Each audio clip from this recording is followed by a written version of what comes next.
이신 하늘 아버지, 저희를 위하여 죽기까지 사랑하신 그 사랑을 인하여 감사 찬송드립니다. 세상 모든 근심, 염려와 슬픔과 아픔을 다 주님께 내려놓고 주님 안에서 위로와 소망과 감사와 기쁨이 충만한 안식일을 맞이하게 도와주시옵소서. 아멘. 성령님께서 저희 모두의 심령을 새롭게 하여 주시고 깨끗게 하여 주시옵소서. 아멘. 온 성도가 건강한 몸과 마음으로 우리 주님을 기쁘게 경배하는 이 안식일 되도록 도와주시옵소서. 아멘. 예수님의 이름으로 간절히 기도드렸습니다. 아멘. 아멘.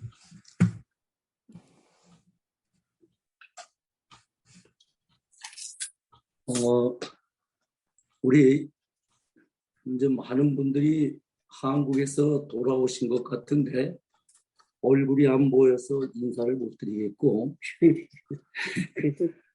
내일 교회 가서 인사들 하겠습니다. 이제 목사님 나오셔서 하나님의 말씀 주시겠습니다. 예, 평안한 한 주 보내셨습니까? 우리에게 다시 이 안식일을 맞이할 수 있도록 인도하신 하나님의 은혜에 감사를 드립니다. 오늘 저는 미가서에 있는 말씀, 이 구약성경 미가서 6장에 있는 말씀을 통해서 함께 은혜를 나누도록 하겠습니다. 오늘 본문에 있는 말씀은 미가서 6장 6절, 7절, 8절에 있는 말씀입니다. 내가 무엇을 가지고 여호와 앞에 나아가며 높으신 하나님께 경배할까? 내가 번제물로 1년 된 송아지를 가지고 그 앞에 나아갈까? 여호와께서 천천의 순양이나 만만의 강물 같은 기름을 기뻐하실까? 내 허물을 위하여 내 맏아들을 내 영혼의 죄로 말미암아 내 몸의 열매를 드릴까? 사람아, 주께서 선한 것이 무엇임을 네게 보이셨나니 여호와께서 네게 구하시는 것은 오직 정의를 행하며 인자를 사랑하며 겸손하게 네 하나님과 함께 행하는 것이 아니냐. 오늘 저는 이 미가서 6장 6절로 8절에 있는 말씀을 통해서 올바른 신앙생활이라는 제목으로 함께 은혜를 나누려고 합니다. 매우 추운 날이었습니다. 새벽 3시 선교사 지망자가 면접시험을 치르기 위해서 선교국에 찾아왔으나 8시에야 돼서 시험관이 도착했습니다. 시험관은 자, 시작해 볼까요? 라고 하고서 제빵업자, 베이커라고 얘기하죠. 베이커라는 단어 철자를 말해 보시오. 예, 그는 초등학생들의 문제 같은 것에 답변했습니다. BAKER. 시험관은 줬어. 그러면 숫자에 대해서 물어봅시다. 2의 2배는 얼마요? 네, 4지요. 참 좋습니다. 잘하셨습니다. 합격되었습니다. 당신은 선교위원회 시험에 합격했으므로 내일 아침 선교사로 임명될 것을 건의하겠습니다. 다음날 아침 선교사로 지망했던 사람이 선교위원회에 참여를 했습니다. 시험관은 그를 극구 칭찬하면서 그가 선교사로서의 자격이 충분함을 설명했습니다. 그는 보고하기를 첫째, 극기 시험에 합격했습니다. 추운 날 새벽 3시에 오라고 했는데 아무런 불평이 없었습니다. 둘째, 시간을 엄수했습니다. 셋째, 몇 시간을 기다렸지 아까요? 새벽 3시에 면접한다고 해놓고 면접관이 몇 시에 왔다고요? 예, 아침 8시에 왔어요. 그러니까 5시간을 기다리게 한 것입니다. 5시간을 기다리는 인내 시험에 합격했습니다. 넷째, 어린아이 같은 시험 문제. 그것을 듣고도 기분 나쁜 표정 한번 짓지 않아서 겸손의 시험에도 합격했습니다. 우리가 요구하는 선교사로서의 자격 요건, 그 모든 것을 다 갖추었기 때문에 기꺼이 선교사로 보낼 것을 추천합니다라고 보고했습니다. 그러므로 선교사 지망자의 신앙 태도는 우리 기독교인들의 진실된 시험장인 세상에서의 시험에 합격하였던 것입니다. 그는 오래 참고 겸손했고 인내할 줄 알았고 그리고 온유한 품성을 가지고 있는 사람이었기 때문에 그 시험을 통과할 수가 있었던 것입니다. 우리 그리스도인들, 기독교인들도 이 세상에서 어떤 모습으로 살아가야 하는지, 만약 하나님께서 이 세상에 기독교인들에게 어떤 모습으로 살아가야 할지를 테스트한다면 여러분들은 그 시험에 합격할 수가 있겠습니까? 실물교훈 425페이지, 426페이지에는 이렇게 기록하고 있습니다. 자신을 그리스도께 바친 많은 사람들이 큰 일을 할 기회나 혹은 주의 사업에 큰 희생을 할 기회를 얻지 못한다. 그리스도께 자기 자신을 바친 사람이 큰 일을 할 기회나 큰 희생을 할 기회를 얻지 못한다라는 것입니다. 이런 사람들은 하나님을 가장 기쁘시게 하는 것은 반드시 순교자의 희생만이 아니라는 것을 생각할 때에 마음의 위로를 얻을 수가 있다. 하늘책의 가장 높은 자로 기록되는 자도 반드시 날마다 위험과 사망을 직면하는 외방 선교사가 아니라는 것을 생각할 수가 있다. 자기 개인의 생애에 날마다 자신을 하나님께 바치는 일에 진실된 목적과 순결한 사상을 갖는 일에 어떠한 불쾌한 일에 있어서도 온유함을 유지하는 일에 믿음과 경건의 작은 일에 신실함에 있어서 또 가정생에 있어서 그리스도의 품성을 대표하는 그리스도인, 이러한 자가 하나님 앞에 있어서 세계적으로 유명한 선교사나 순교자보다 오히려 더 귀한 자가 될 수가 있다. 품성을 평가하는 일에 있어서 하나님의 표준과 사람의 표준이 얼마나 다른지 알 수 없다. 하나님께서는 사람이 세상은 물론 가까운 친척조차도 알지 못하는 많은 시험들, 가정 안에서와 마음 가운데 있는 시험들을 대항하는 것을 보신다. 그는 사람들이 자기 자신의 연약함으로 하여 자기를 겸비하게 하고 또 단 하나의 악한 생각을 인하여 진심으로 회개하는 것을 보신다. 하나님은 당신의 사업에 온 마음을 다하여 헌신하는 것을 보신다. 그는 자기 자신이 더불어 괴로운 투쟁을 하고 또 이기는 것을 주목하신다. 이 모든 것은 하나님과 천사가 잘 아는 바이다. 여호와를 경외하고 그 이름을 존중히 생각하는 자들은 그의 앞에 있는 기억책에 기록된다. 그렇습니다. 우리 하나님께서 보시는 위대함은 주의 일을 위하여 순교하거나 아니면 외방선교사로 나가서 어려움을 많이 겪으면서 그 일을 감당하는 사람들을 위대한 사람이라고 보지 않는다는 거예요. 매일매일 자신이 하는 일 가운데 끊임없이 가정생활이든 자신이 처해 있었던 그 작은 환경에서 당하는 크고 작은 일들을 통해서 겸손하게, 온유하게, 그렇게 신실하게 살아가는 그 모습.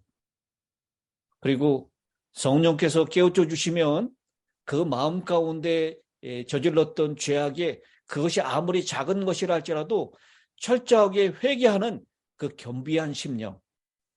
그것을 통해서 하나님께서는 높은 자로, 하나님께 높임을 받는 자로 그렇게 기억하신다라고 하는 것입니다.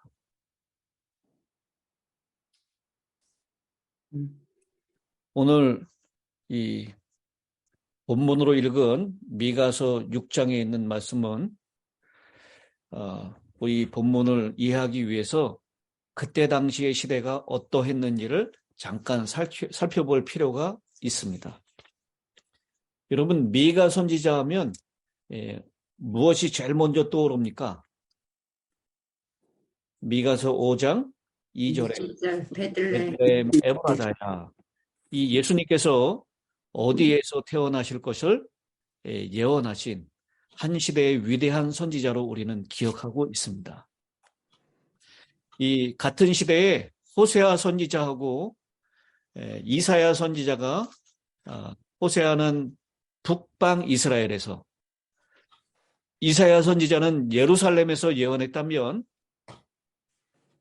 팔레스타인의 남서부에 위치한 모라셋 사람 미가는 유다의 평민들에게, 아주 작은 자들에게 예언하고 있습니다.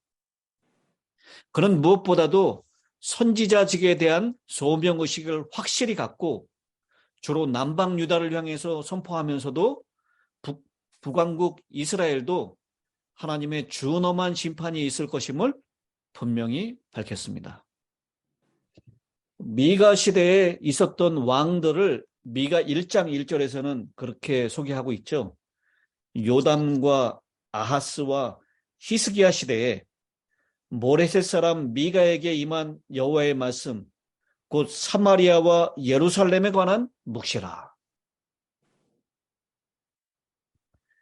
우시야 왕의 아들 요담, 그 다음에 요담의 아들 아하스, 그리고 우리가 잘 알고 있는 히스기야 왕까지 미가 선지자가 활동했던 시기였는데요.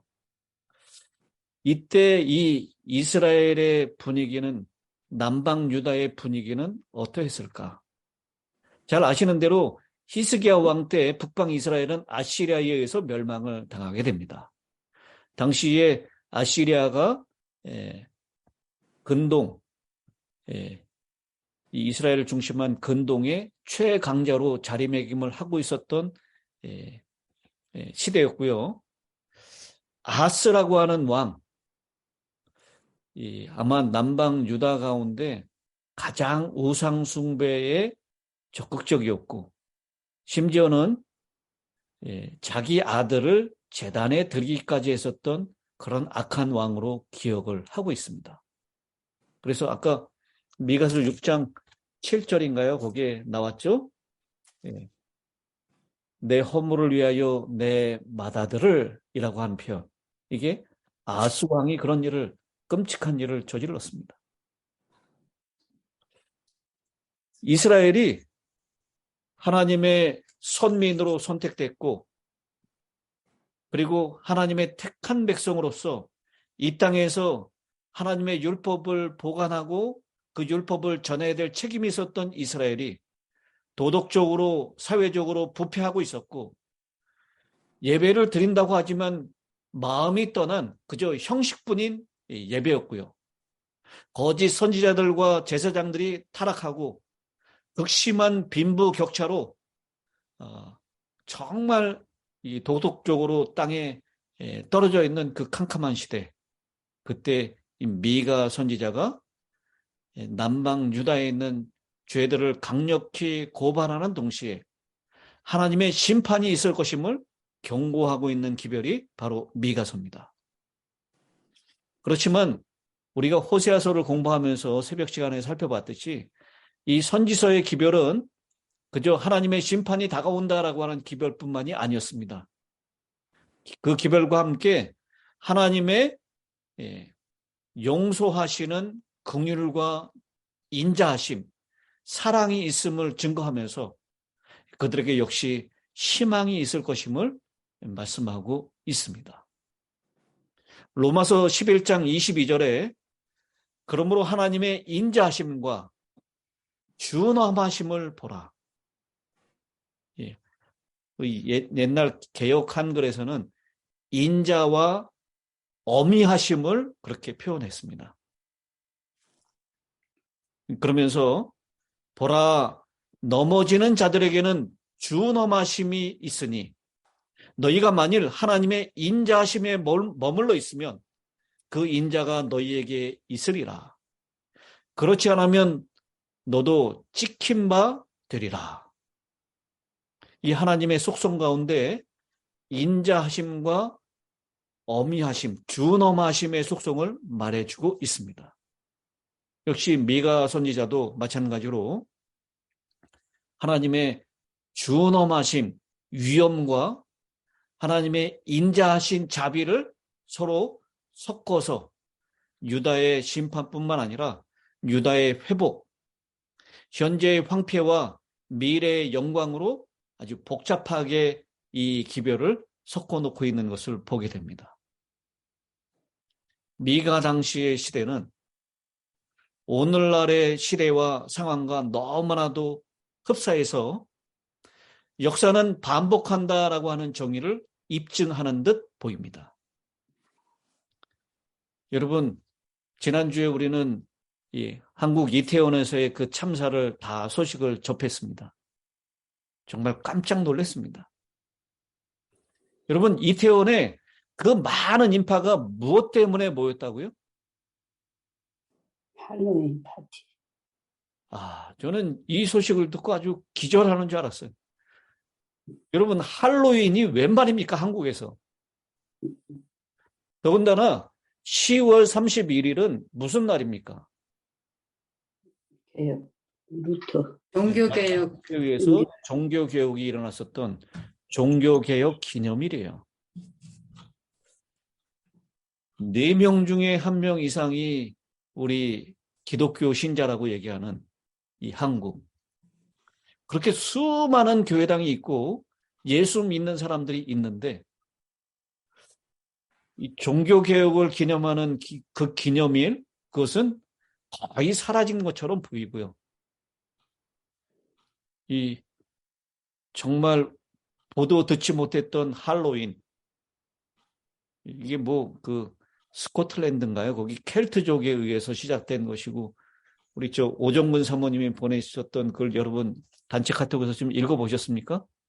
네. 이게 전부 다 영혼 불멸, 죽은 자는 죽지 않고 좀비로 영원히 산다, 뭐 부활한다라고 하는 것. 그리고 이 할로윈이라고 하는 이 행사를 위해서 실제로 그 켈트족은 인신 제사를 드리기도 했다라고 얘기해요.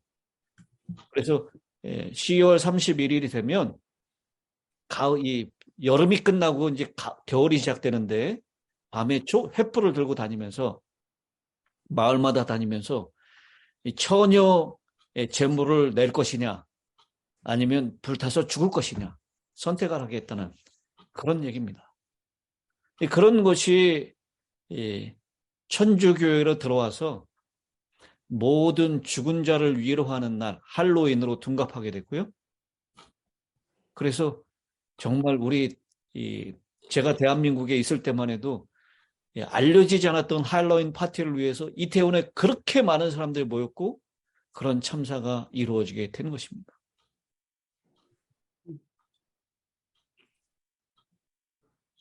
정말 이 세상에 예배 드린다고 하는 사람들은 많이 있고 주님을 부르는 사람들은 많이 있지만 도덕적으로 사회적으로 부패하고 타락한 모습을 여실히 보여주는 사건이라고 생각을 합니다. 미가서 6장 7절에 본문에 말씀하고 있죠. 여호와께서 천천의 수양과 만만의 강수 같은 기름을 기뻐하실까? 이거는 이 부정적인 대답을 의도한 질문입니다. 당연히 그렇지 않다라는 것이죠. 여러분, 우리 대한민국에 교회가 엄청나게 많이 있습니다. 이 미국에도 엄청나게 많은 교회가 있습니다. 그래서 이 한 주간에 하나님께 드려지는 예배를 따지면 몇 번이나 될까요?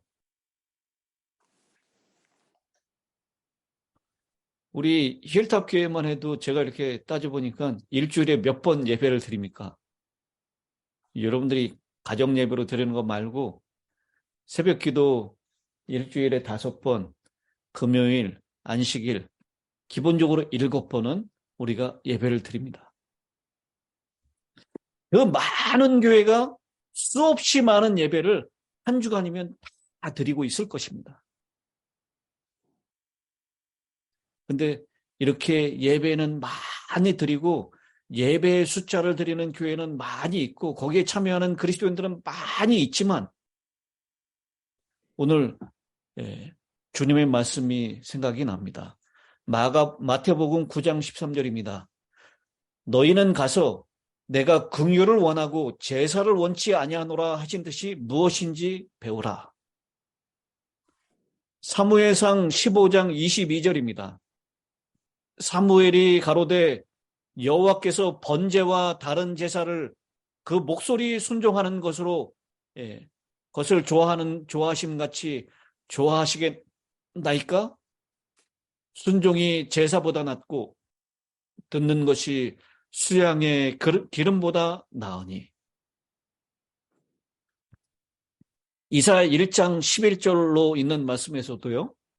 여호와께서 말씀하시되 너희의 무수한 재물이 내게 무엇이 유익하뇨? 나는 수양의 번제와 살찐 짐승의 기름에 배불렀고 나는 수송아지나 어린 양이나 수염소의 피를 기뻐하지 아니하노라. 너희는 내 앞에 보이려 오니 이것을 누가 너희에게 요구하였느뇨? 너희는 내 마당만 밟을 뿐이니라. 헛된 재물을 다시 가져오지 말라. 분향은 나의 가증 여기는 바요. 월삭과 안식일과 대회를 모이는 것도 그러하니 성회와 아울러 악을 행하는 것을 내가 견디지 못하겠노라.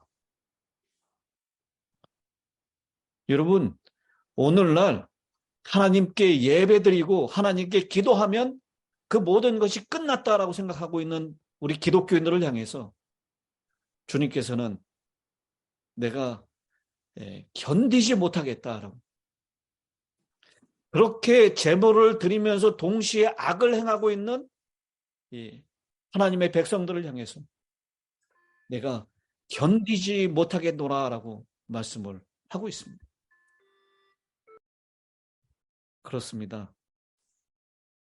우리 주님께서는 그저 생애에 변화 없는 그런 예배를 정말 받아주시지 못하십니다.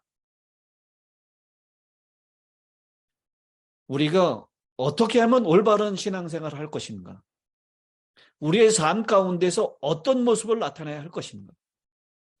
제가 서두에 말씀드렸던 이 선교사 테스트에 통과했던 사람, 여러분 만약에 여러분이 그 선교사 시험에 테스트를 하기 위해서 갔는데 추운 겨울날인데 새벽 3시까지 나오라 그래요. 근데 3시까지 나가서 기다렸더니 겨우 8시가 돼가지고 나와가지고 시험을 본다고 하는 겁니다. 그러면 여러분 그 테스트에 참여해서 끝까지 시험을 보실 분들이 여기 몇 명이나 계시겠습니까? 저 같아도 1시간 기다리다가 이게 뭐냐고 도대체 연락해서 항의하고 그렇게 했겠죠. 그리고 선교사 시험을 본다고 하면서 엉뚱하게 이 베이커 철자를 물어보고 2 곱하기 2는 무엇인지를 물어보는 이런 테스트에 여러분 과연 여러분들이 그 시험을 봐야 될 입장이라면 그것을 그냥 겸손하게 온유하게 잘 받아들일 수 있었겠습니까?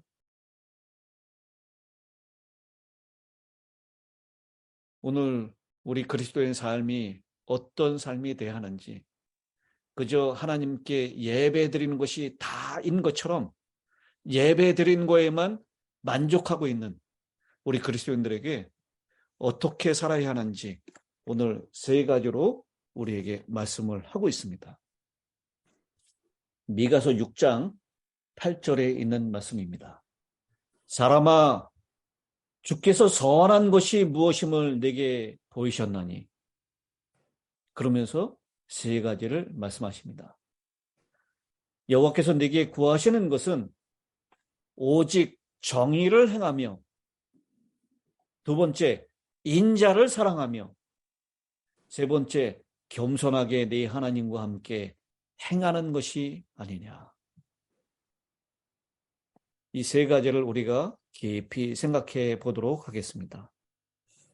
먼저 첫 번째는 공의를 행한다라고 했습니다.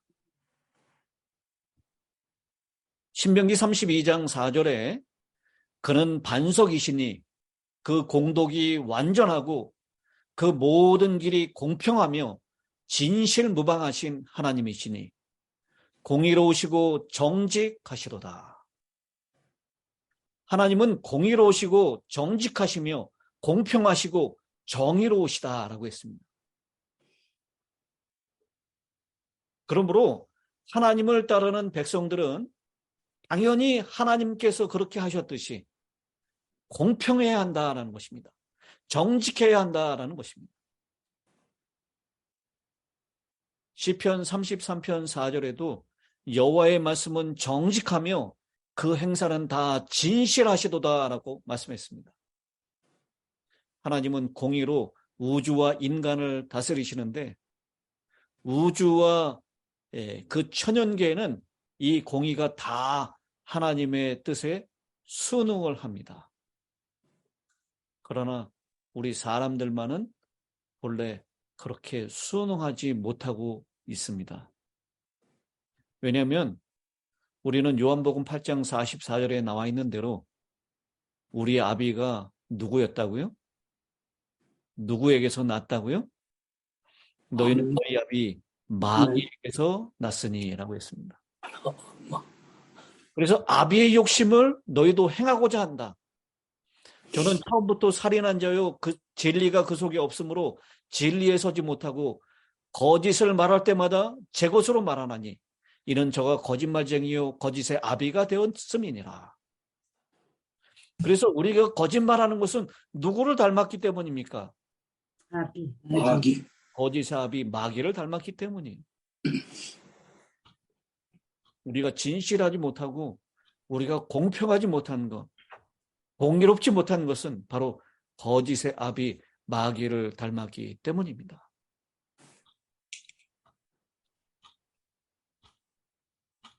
정로의 계단 15페이지에 이렇게 말씀합니다. 우리는 우리가 빠진 죄의 구렁텅이에서 자신의 힘으로 헤어나올 수 없다. 우리의 마음은 악하지만 우리는 그것을 고칠 수 없다. 우리 스스로는 그 악으로부터 헤어나올 수가 없다는 것입니다. 우리 스스로 고칠 수가 없다는 것입니다. 욥기 14장 4절에 누가 깨끗한 것을 더러운 것 가운데서 낼 수 있으리까? 하나도 없나이다. 이 고백이 우리 모두의 고백이 아닙니까? 우리는 이 마귀 아버지의 그 본성을 타고 나서요. 마음이 거짓되고 더러워요. 거기에서 깨끗한 것을 낼 수는 없는 것입니다. 로마서 8장 7절에도 육신의 생각은 하나님과 원수가 되나니 이는 하나님의 법에 굴복하지 아니할 뿐만 아니라 어떻다고요? 할 수도 없습니다. 할 수도 없음이라고 했습니다. 물론 잘 교육받고 잘 수양을 받고 의지력을 연단하고 노력하면 어느 정도 겉으로는 거짓되지 않은 것처럼 진실한 것처럼 사람들에게 드러낼 수 있습니다.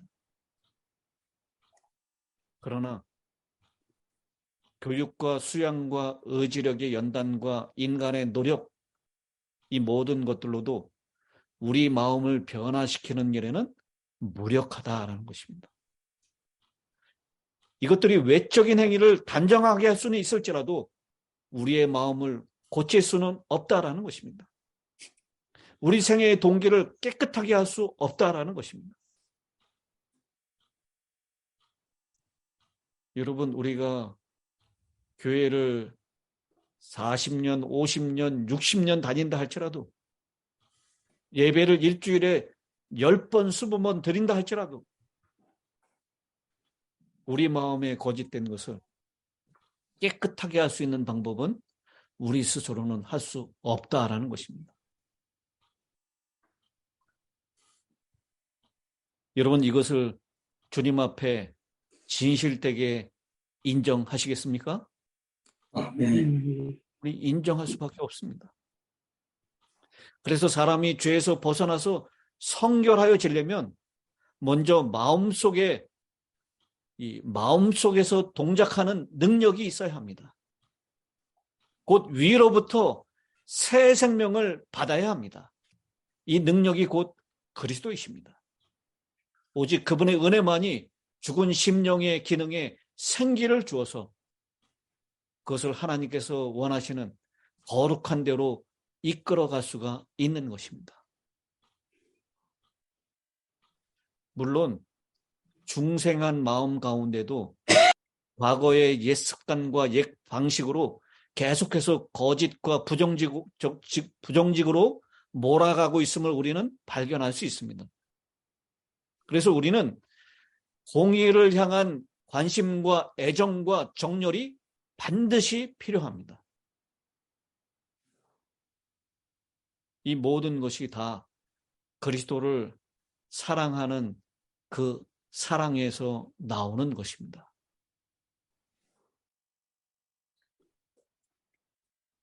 이 일을 위해서 우리 모두는 우리의 삶의 작은 부분을 포함해서 모든 부분에서 공의롭고 진실될 것을 마음에 작정해야 합니다.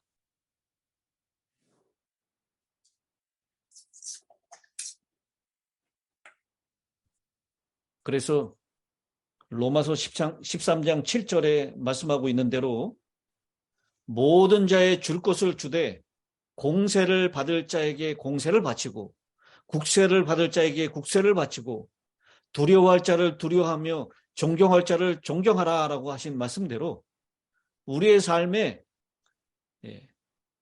정의롭고 공평하게 또 질서 있게 모든 것을 다 우리의 삶 가운데 받아들이기로 마음에 결심해야 합니다. 아모스 5장 24절에 오직 공법을 물같이 정의를 하수같이 흘릴지로다. 이 말씀대로 우리가 그렇게 살기로 마음 가운데 결심해야 합니다. 근데 그 결심이 그대로 이루어지는 것은 물론 아닙니다. 우리 마음에 그의 능력이 함께할 때만 가능한 것입니다. 여러분, 이렇게 산 사람이 정말 이 땅에 있을까요? 하나님이 보든 안 보든 늘 진실되게 정의롭게 산 사람들이 있을까요?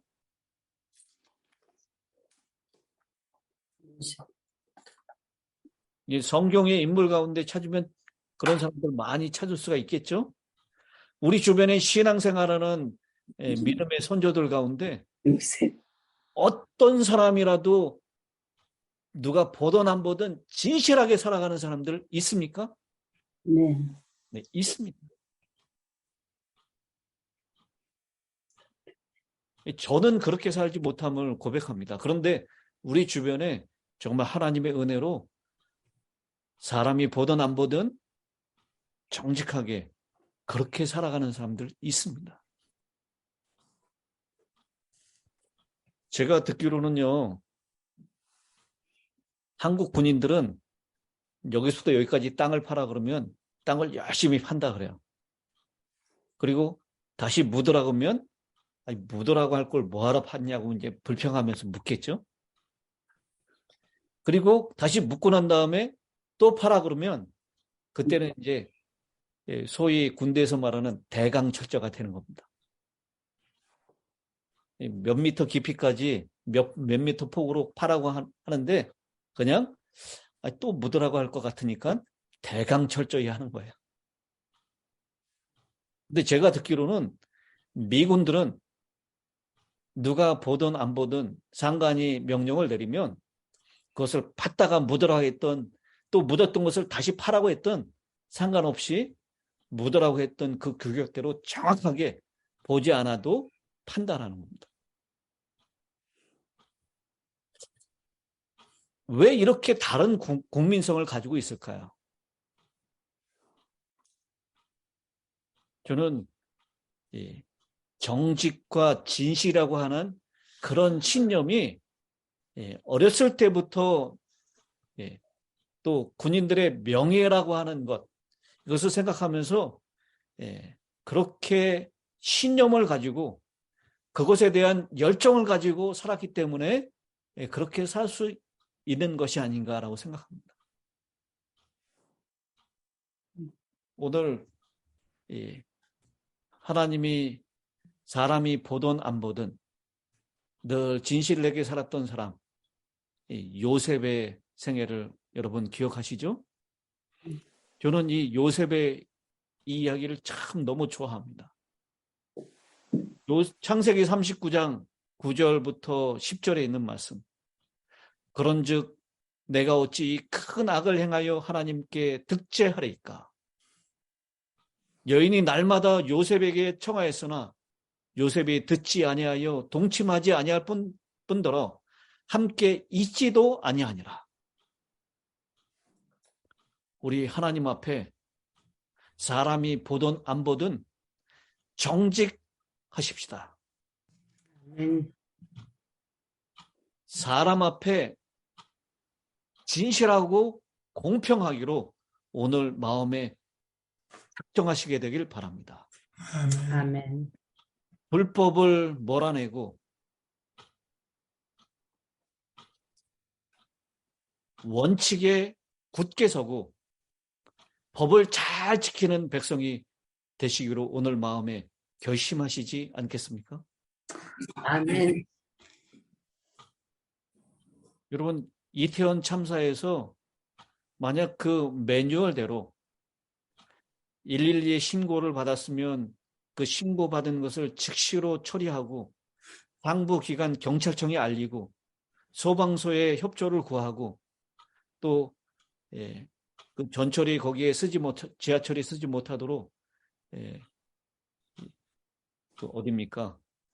그 철도청에 알리고 이 매뉴얼대로 원칙대로 법을 잘 지키면서 했다면 아마 이 참사는 그렇게 크게 일어나지 않았을 것입니다.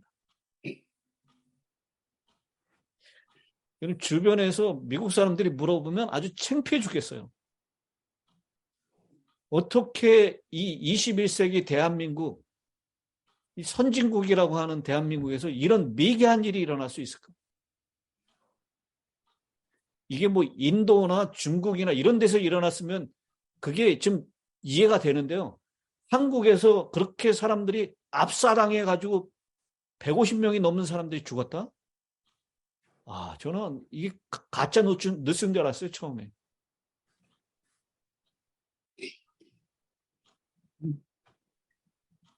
정말 우리가 작은 것 하나에도 원칙대로, 법대로, 공평하게, 오직 정의를 행하며 라고 하는 대로 그렇게 살기로 오늘 주님의 은혜를 힘입어 그렇게 살기로 마음에 결심하시고 그렇게 사는 것에 대해 더 애정과 관심과 열정을 갖게 되시기를 간절히 바랍니다. 아멘. 아멘. 두 번째, 인자를 사랑하며라고 했어요. 공의는 모든 것을 올바르게 대할 수 있지만 죄인을 용서하거나 구원하실 수는 없습니다. 인자라고 하는 말은 지침이 없는 사랑, 불기찬 사랑, 포기하지 않는 사랑, 계속적인 사랑, 끝없는 사랑, 그것을 의미합니다. 법에도 눈물이 있다라고 얘기를 하죠.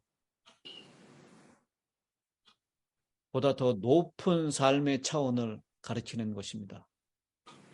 요한복음 13장 1절에 보면 6월절에 예수께서 자기가 세상을 떠나 아버지께로 돌아가실 때가 이른 줄 아시고 세상에 있는 자기 사람들을 사랑하시되 어떻게 사랑하시니라?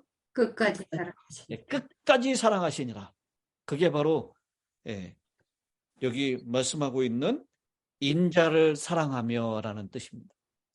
끝까지 사랑하는 것, 포기하지 않는 것입니다. 줄기차게 사랑하는 것입니다. 지치지 않는 사랑입니다.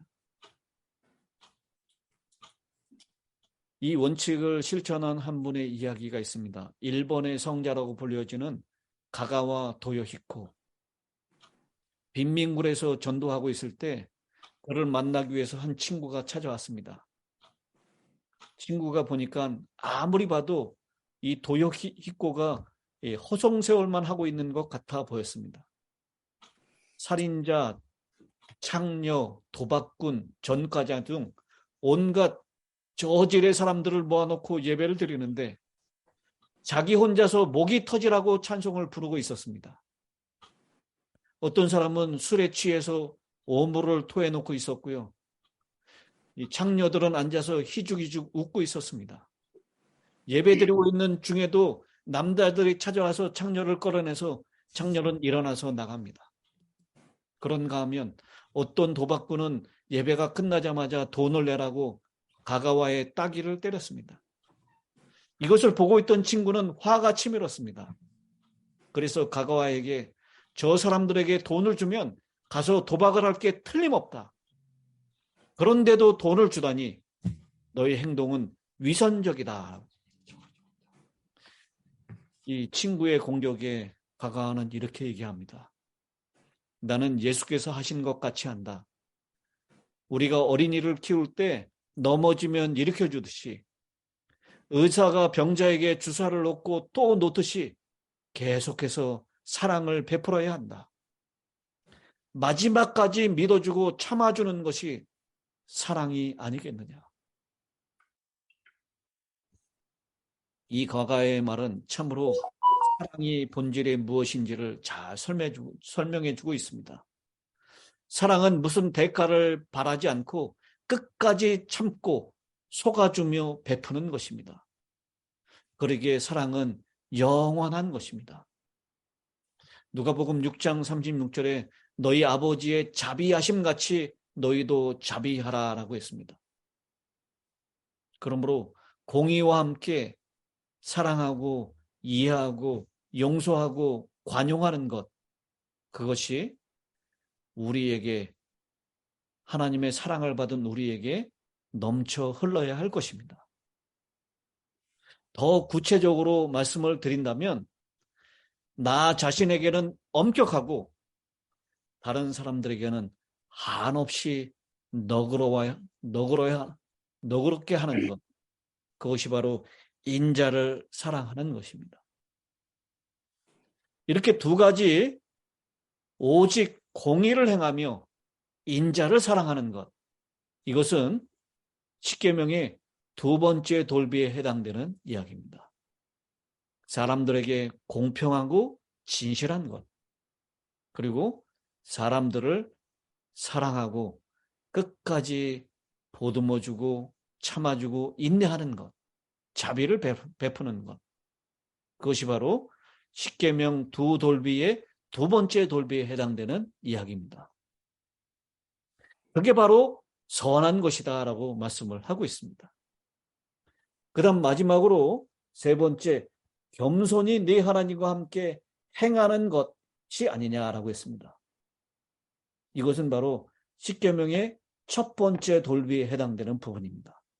하나님을 사랑하는 것입니다. 하나님과 동행하는 것이죠. 그런데 동행하기 위해서는 반드시 겸손함이 필요합니다. 아모스 3장 3절에 두 사람이 의합지 못하고야 어찌 동행하겠으며, 마태복음 11장 29절에 나는 마음이 온유하고 겸손하니 나의 멍에를 메고 내게 배우라. 마음이 맞아야 동행이 가능합니다. 근데 그 동행을 위해서는 온유하고 겸손할 때 동행할 수 있습니다.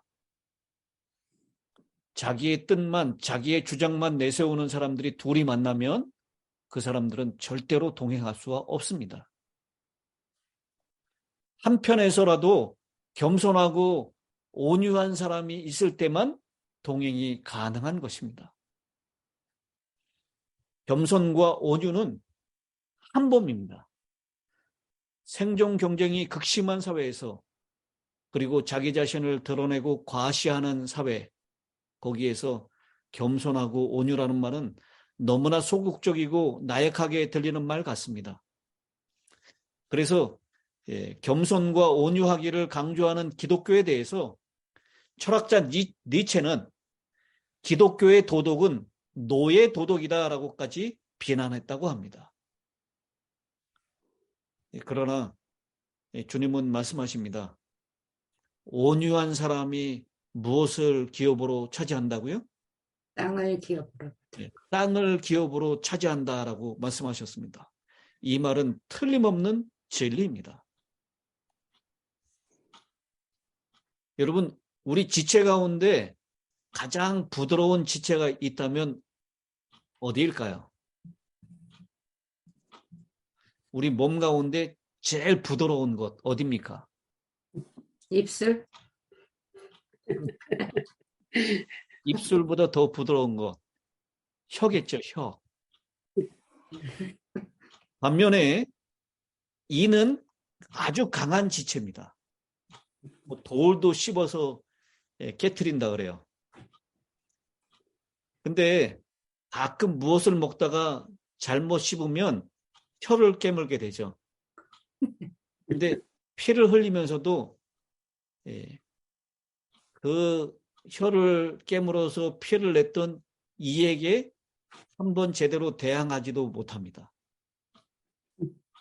그런데 혀하고 그 단단한 이하고 수명이 어느 것이 더 깁니까? 이는 얼마 못 가서 상해버리고 뽑아서 버릴 수밖에 없게 됩니다. 그러나 혀는 평생 지니고 삽니다. 의치를 한 사람은 있어도 의소를 한 사람은 본 적이 없습니다. 그러므로 온유하고 겸손한 것이 정말 강한 것이고, 그런 사람들이 땅을 차지한다라고 말씀을 하고 있습니다. 우리는 하나님과 동행하기 위하여 주님께로부터 온유함과 겸손을 배워야 합니다. 알곡과 가라지 비유를 말씀하시면서요, 진짜 알곡은 여물수록 고개를 숙입니다. 사실 알곡은 아무 자랑할 것이 없고 스스로 높일 까닭이 없습니다. 모든 천연과 농부의 은택의 덕택으로 이 알곡은 그렇게 열매를 맺고 익어갈 수 있기 때문입니다.